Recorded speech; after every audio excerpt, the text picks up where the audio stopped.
الحمدللہ نحمدہ ونصلی علی رسول الکریم اما بعد بسم اللہ الرحمن الرحیم۔ حضور اقدس صلی اللہ علیہ وسلم اور صحابہ کرام رضوان اللہ عنہم اجمعین نے دین کے پھیلانے میں جس قدر تکلیفیں اور مشقتیں برداشت کی ہیں، ان کا برداشت کرنا درکنار اس کا ارادہ کرنا بھی ہم جیسے نالائقوں سے دشوار ہے۔ تاریخ کی کتابیں ان واقعات سے بری ہوئی ہیں، مگر ان پر عمل کرنا تو علیحدہ رہا، ہم ان کے معلوم کرنے کی بھی تکلیف نہیں کرتے۔ اس باب میں آپ کو آج حضور پاک صلی اللہ علیہ وسلم کی طائف کا قصہ بتا رہا ہوں۔ نبوت مل جانے کے بعد 9 برس تک نبی اکرم صلی اللہ علیہ وسلم مکہ مکرمہ میں تبلیغ فرماتے رہے اور قوم کی ہدایت اور اصلاح کی کوشش فرماتے رہے، لیکن تھوڑی سی جماعت کے سوا جو مسلمان ہو گئی تھی اور تھوڑے سے ایسے لوگوں کے علاوہ جو باوجود مسلمان نہ ہونے کے آپ کی مدد کرتے تھے، اکثر کفار مکہ آپ کو اور آپ کے صحابہ کو ہر طرح کی تکلیفیں پہنچاتے تھے،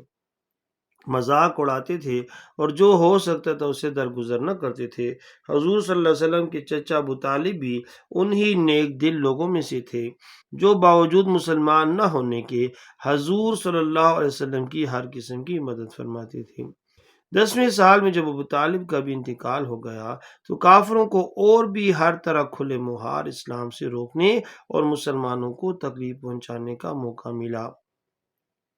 حضور اقدس صلی اللہ علیہ وسلم اس خیال سے طائف تشریف لے گئے کہ وہاں قبیلہ ثقیف کی بڑی جماعت ہے، اگر وہ قبیلہ مسلمان ہو جائے تو مسلمانوں کو ان تکلیفوں سے نجات ملے اور دین کے پھیلنے کی بنیاد پڑ جائے۔ وہاں پہنچ کر قبیلے کی 3 سرداروں سے جو بڑے درجے کے سمجھے جاتے تھے گفتگو فرمائی اور اللہ کے دین کی طرف بلایا اور اللہ کے رسول کی یعنی اپنی مدد کی طرف متوجہ کیا، مگر ان لوگوں نے بجائے اس کے کہ دین کی بات کو قبول کرتے یا کم سے کم عرب کی مشہور مہمان نوازی کے لحاظ سے ایک نوارد مہمان کی خاطر مدارات کرتے، صاف جواب دے دیا اور نہایت بد اخلاقی اور بدرخی سے پیش آئے۔ انہوں نے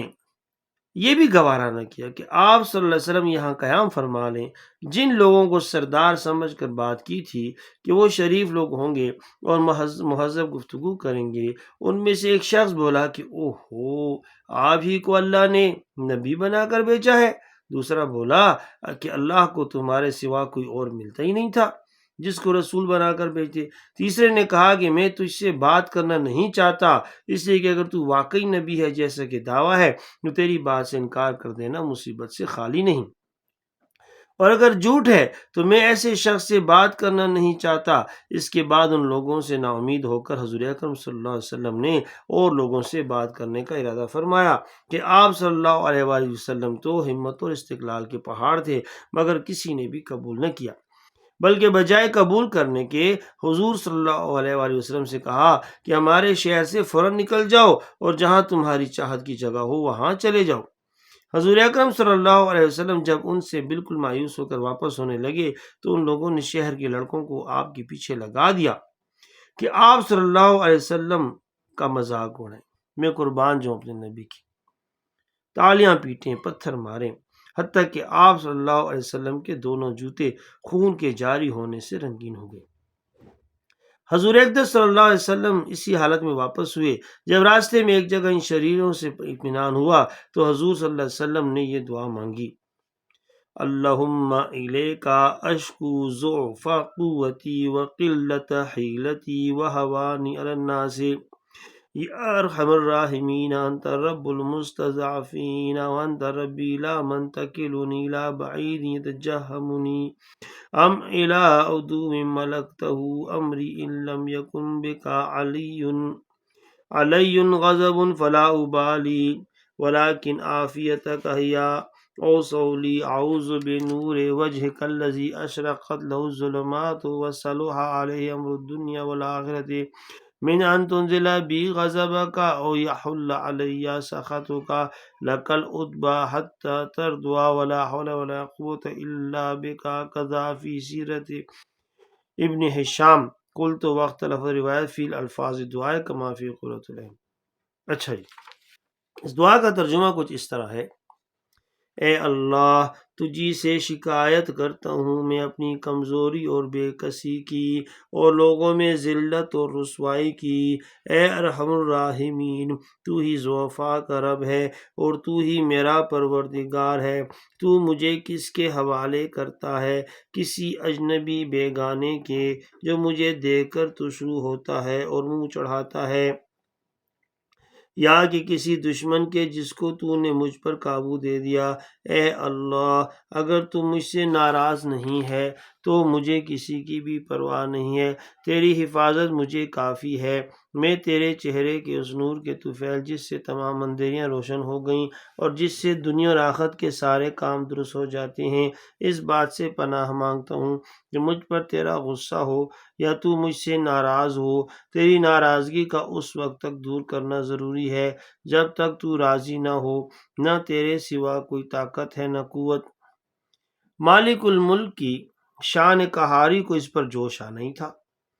کہ حضرت جبرائیل علیہ السلام نے آ کر سلام کی اور عرض کیا کہ اللہ تعالیٰ نے آپ کی قوم کی وہ گفتگو جو آپ صلی اللہ علیہ وسلم سے ہوئی سنی